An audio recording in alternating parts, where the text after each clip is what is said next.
Alright, y'all, sit down, lie down, squat down, but I'm back. Belle, Tellz, and it's been a minute because I've had some things going on. So, about 2 months ago, I had my first accident I've ever had on a horse, and I was bucked off. That really hurt. Cowboy is here, by the way. Again, we're still working on him being on camera. We'll get there. But, it put me in the bed for about a week.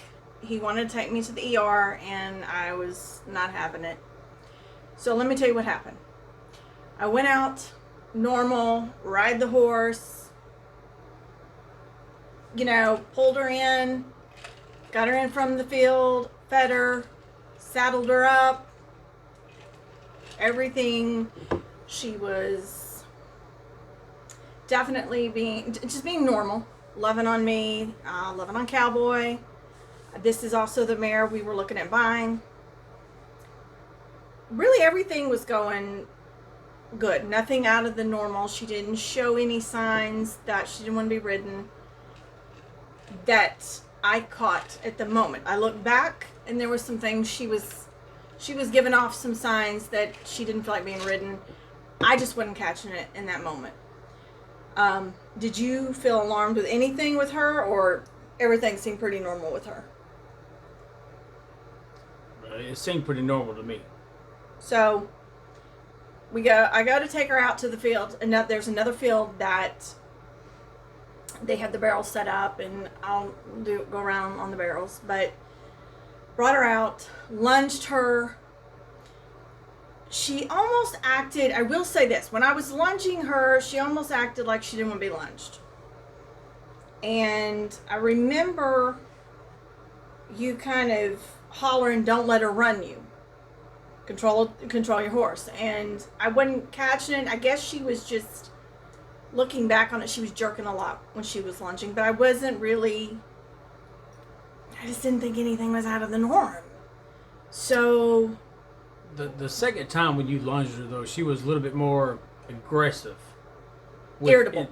With things. Right. I mean, and I noticed it. The first time that you lunged her, it went pretty smooth. But the second time when you made her go back around and around again, she seemed kind of like irritated, more aggressive. She was moving her head more. That kind of indicated to me that maybe something was wrong, but I couldn't figure out what it was. No, and mind you, I've not had any problems with her. Like, look, she's challenged me, don't get me wrong. I've been run into a tree.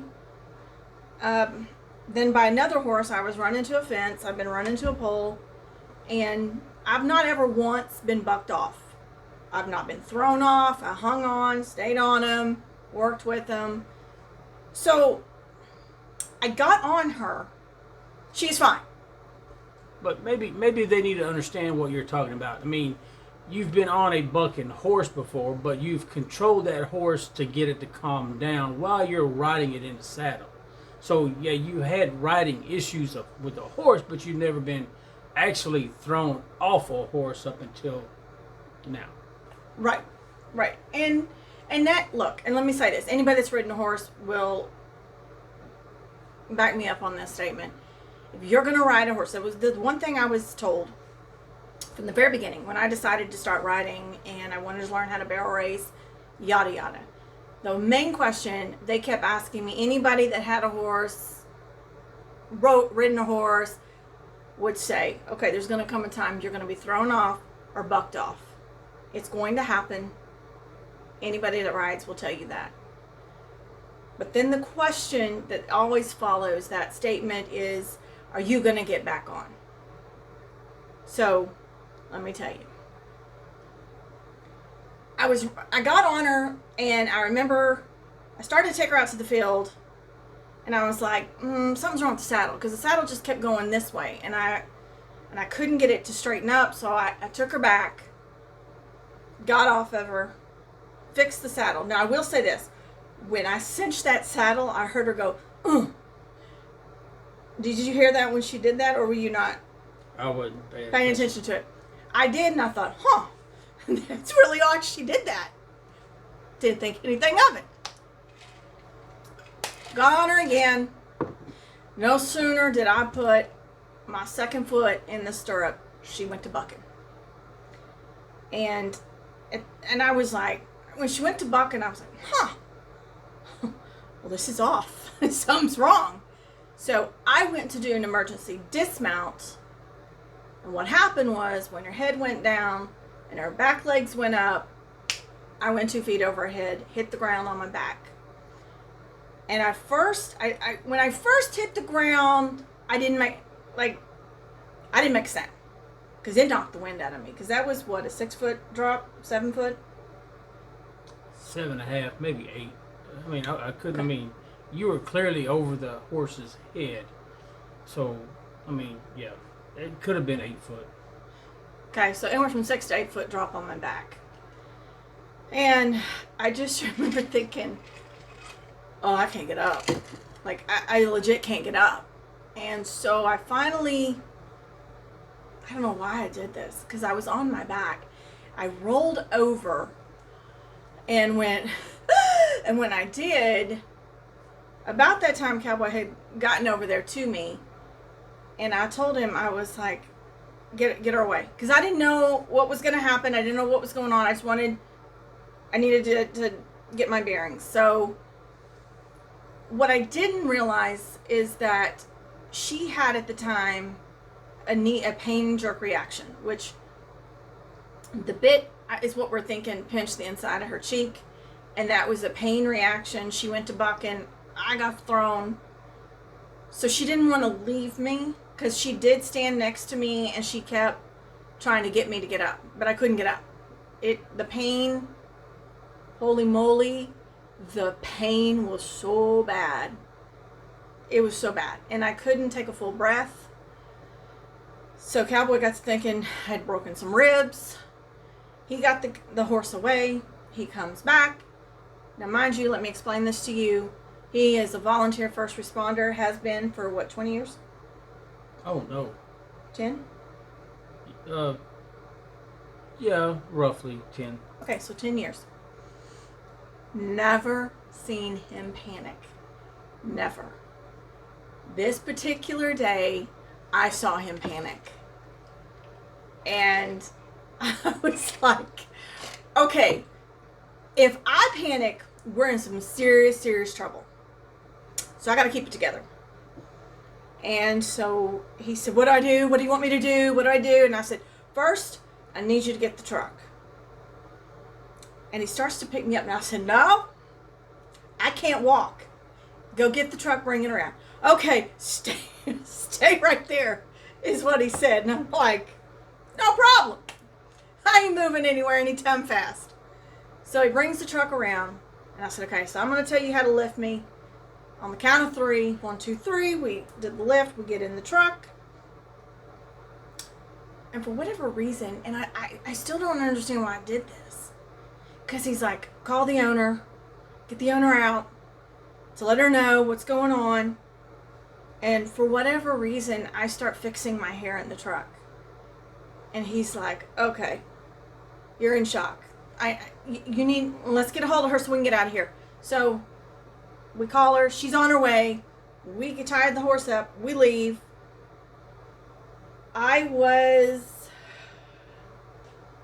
This happened on a Saturday.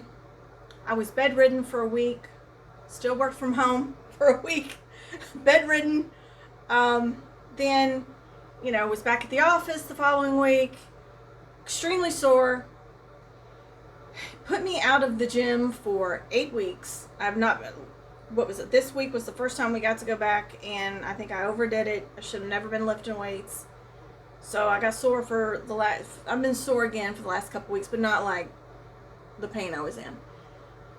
Am I going to get back on a horse? Yes, I am. Yes, I went back out to the farm, was it a week ago? Yes. Because we hit the gym this week. So about a week ago, I went out to the farm. Didn't get on him yet, but I started working with him again. I will get back on. So,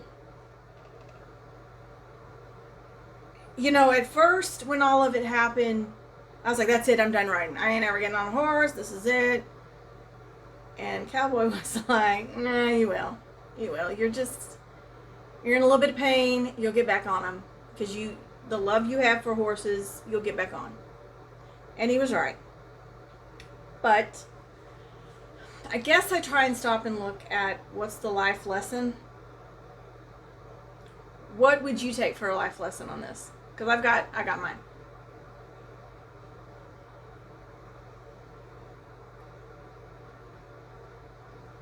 Horses are unpredictable. Okay, that's not the life lesson I learned. Whatever. The life lesson I learned was we get bucked off in life. Things happen. They don't go as planned. Sometimes we get hurt. We get frustrated. But life's not perfect. We don't have control. I had no control over what she was going to do. None. Those horses are extremely powerful. They have a mind of their own. And you just, sometimes they're like, no, we're not riding today. And you've got to know how to deal with them. And you got to watch for the signs. You got to listen. And that's in life in general. You got to listen to people. You got to watch for things. Keep your eyes and ears open. Things are not always going to go the way we want them to. And sometimes you're going to get hurt. But the question is that going to stop you from moving forward? Is that going to stop you from completing your destiny? Or are you going to allow the hurt, the pain to stop you from doing what you want to do or doing what you love to do? Are you determined to keep on keeping on till you get it figured out? I think that's the life lesson I learned from it. And yes, I was in a lot of pain. Yes, at first I was like, done. I'm not ever getting back on them. But about 2 weeks after not riding, I really began to miss it. And so that's when I realized, I'm not going to let this stop me. I'm going to keep on keeping on. I've just learned to now listen, be more mindful, and a little bit more understanding. Even though I want this, and the horse is saying no, or the horse is saying, I'm not feeling good about it, or this doesn't feel good, and that's just people, that's life in general, you still got to listen. So that's, I think, the life lesson. So, all right, that's it. I hope you enjoyed it. Bye. Oh, wait, I forgot. I forgot to do my closing. I'm going to keep this in because this is funny. All right. Please and thank yous are a must. Smile never hurt no one. Be cognizant of the things you say and how you say them, because kindness is priceless. All right. Now that's a wrap. Bye.